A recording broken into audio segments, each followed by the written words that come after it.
بسم اللہ الرحمن الرحیم۔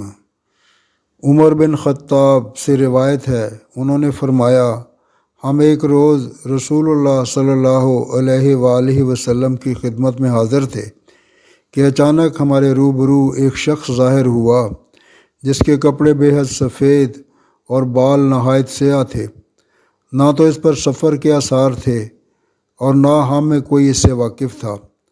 وہ شخص رسول اللہ صلی اللہ علیہ وآلہ وسلم کے روبرو بیٹھ گیا اور اپنے دونوں زانوؤں کو نبی اکرم صلی اللہ علیہ وآلہ وسلم کے زانوے مبارک سے لگا دیا اور اپنے ہاتھوں کو اپنے دونوں زانوؤں پر رکھ لیا اور عرض کیا، اے محمد صلی اللہ علیہ وآلہ وسلم، مجھے بتلائیے کہ اسلام کیا ہے؟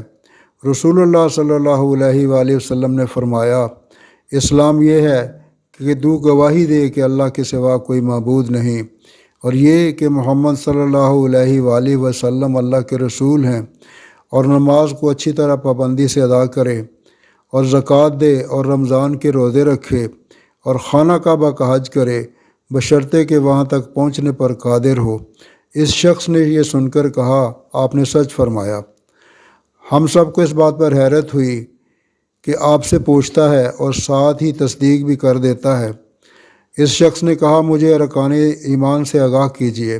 آپ نے ارشاد فرمایا، ایمان یہ ہے کہ تو اللہ پر ایمان لائے، اور اس کے فرشتوں پر، اور اس کی کتابوں پر، اور اس کے رسولوں پر، اور روز قیامت پر، اور یقین رکھے خیر و شر پر کہ وہ قضاء و قدر سے ہیں۔ اس شخص نے کہا، آپ نے سچ فرمایا۔ پھر اس شخص نے پوچھا، مجھے بتائیے کہ احسان کیا ہے؟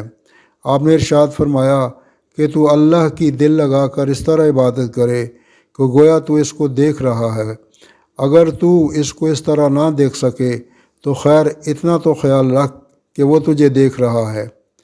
پھر اس شخص نے پوچھا، مجھے قیامت کے بارے میں خبر دیجیے۔ آپ نے فرمایا، جسے تم دریافت کر رہے ہو وہ بھی پوچھنے والے سے زیادہ نہیں جانتا۔ پھر اس نے پوچھا کہ قیامت کی نشانیاں کیا ہیں؟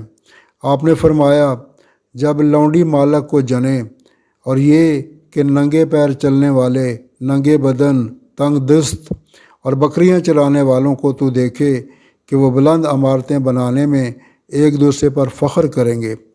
راوی یعنی حضرت عمر رضی اللہ تعالیٰ عنہ فرماتے ہیں کہ وہ شخص چلا گیا اور میں دیر تک ٹھہرا رہا۔ پھر آپ نے مجھ سے فرمایا کہ عمر، کیا تم جانتے ہو کہ سائل کون تھا؟ میں نے جواب دیا کہ اللہ اور اس کے رسول زیادہ جاننے والے ہیں۔ آپ نے فرمایا، وہ تو جبریل تھے، تمہارے پاس اس غرض سے آئے تھے کہ تم کو تمہارا دین سکھا دیں۔